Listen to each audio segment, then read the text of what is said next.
quieter. The way that children learn is different from the way that adults learn. When you dream in another language, that's when you're really immersed in it, right? I'm gonna have to pay more attention. My name is Natalia Sáez.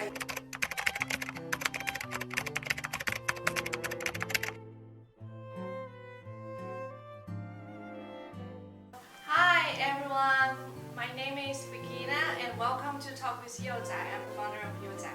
I'm also the student from Teachers Columbia University. Today we are very happy and honored to have Dr. Natalia. Hello, thank you. Could you please introduce yourself? Yes, my name is Natalia Sáez. I got my Doctor of Education degree at Teachers College, where you are studying now, right? You are all here. Columbia University. I got this, I think it was October 2022, so just recently, and it was a long journey, but I'm very happy to have graduated, and now I work a lot with bilingual bicultural education colleagues here at Teachers College, and I'm also working at a university in Chile called the Autonomous University of Chile, which is towards the south of the capital of Chile. And I'm loving that experience, and I'm trying to do bridges between the two countries, Chile and the US. I also work with students who are blind and low vision, so we're working with a lot of people to figure out and to co-create with them ways so that they can learn English as a foreign language in Chile, right, the context of Chile, but in ways that are accessible to them so that they can participate in the classrooms and have their education.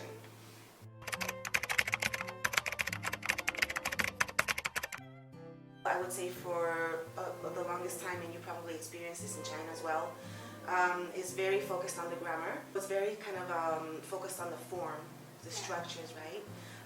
Also, we have to say, there are a lot of teachers who also want to focus on meaning and functions, right? And now we are slowly transitioning to a more social perspective of language, not so just structure, but also the context, pragmatics, what strategies are preferred, I guess, right? Yes. More conventional within a specific situation, tasks, So it's more depend on the student, what they need.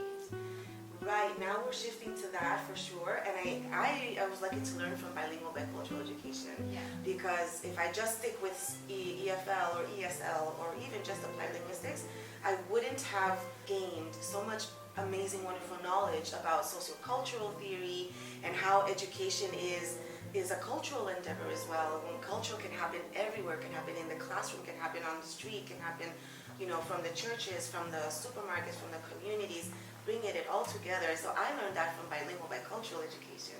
And I feel like the field of applied linguistics and teaching English to speakers of other languages, we're still making that transition, towards the more social perspective.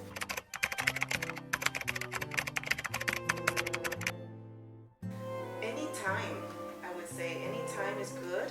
Of course, I think that there are a lot of people who would support the idea the younger the better.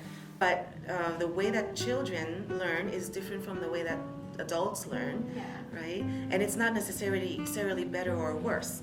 But I think if they have experience with other languages from a very early age, that will be beneficial anyway. They will at least realize that, there can be a system that is slightly different, and I can learn that too, and it's valid as well. And just, like we were talking about earlier, just having that human empathy and perspective that there are different systems out there is already beneficial for that person as a human being, and then they can accept differences a little bit better, and that way they can learn from other perspectives. In a more open way, perhaps, The fact that you use Chinese, I don't think it's a barrier. I think it's actually an advantage as well, because we can understand things conceptually better first in our first language, let's say, and then we can learn how to explain that in another language. So using your first language can actually be like a scaffolding, to get to where you want to get to. And you're right that the environment does play a huge role. And even if you're learning English as a foreign language 2 times a week, the environment that you're in those 2 times a week, like if your teacher provides that safe space for you, allows you to navigate your resources, provides you also with windows into the current cultures and what's important for the culture now, then that actually can be very enriching, even though you're not all the time immersed. But of course, you would want to complement it later. The more exposure and opportunities children have to experience different systems, different languages, and to compare and contrast them and integrate them, then it'll be easier for them to walk through the process of learning another system. You know, like instead of somebody who has only learned one system and then suddenly they have to learn another one, might be, you know, very unfamiliar.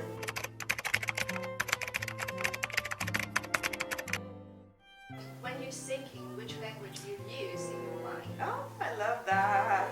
I'm gonna have to pay more attention. A lot of people say that when you dream in another language, that's when you're really immersed in it, right? I don't really remember what language I think and dream about. I think I'm at this stage of bilingualism where I just don't realize if I'm speaking one language or the other because they're just so intertwined, and I have the opportunity to speak with people who understand Spanglish, right? Yes. And then sometimes I just forget, oh, am I speaking English or am I speaking Spanish? But we're making meaning, you know?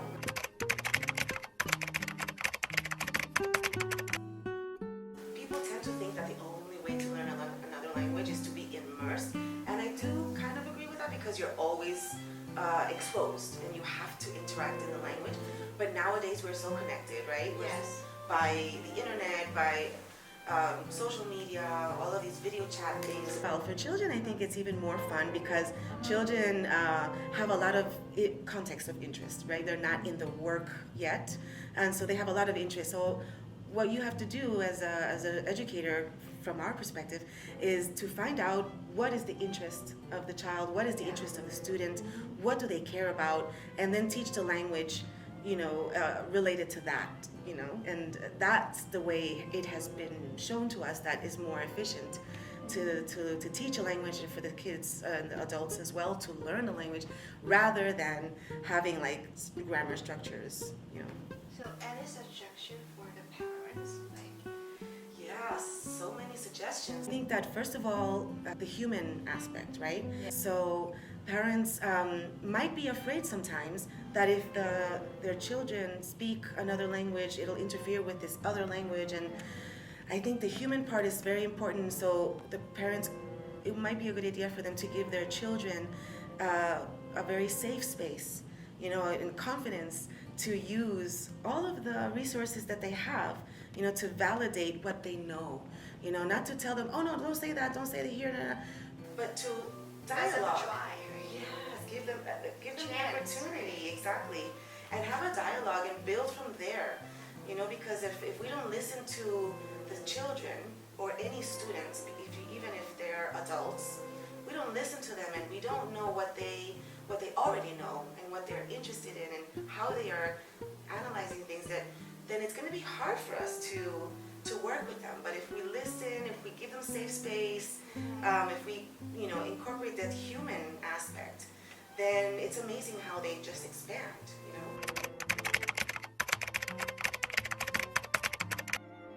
It's a wonderful choice. I think that's the best choice, and I congratulate all of you for doing it, because if you are going to go back later, you know, to your home countries, you are going to be the agents of change. You know, the change is going to be coming from you. You know, you're going to catalyze new developments, and I think that's very important for any country, you know, to have people learn things abroad and then relate them to the local and develop. Do you think successful life is determined by the academic achievement?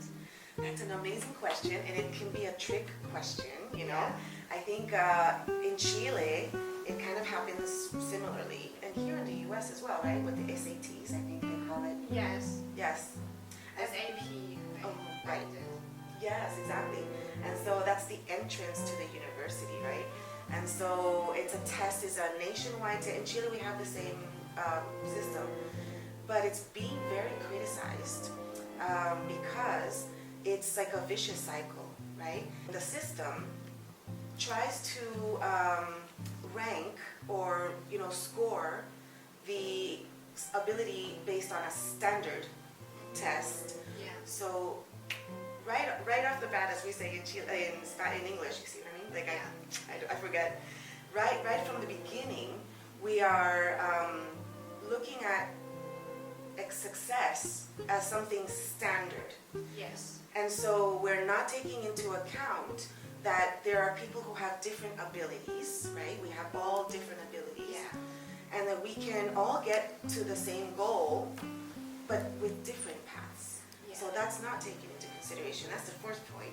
The second point is it's also been very criticized, this system, because it's a commercial vision of education, where the schools are responsible for training their students to do well on the test, and the test does not really reflect actual education.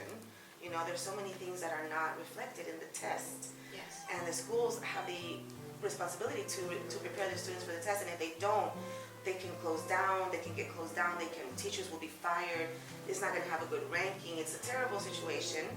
And in the end, if you do well on one of those standardized tests, it doesn't guarantee that you're going to do well in the university.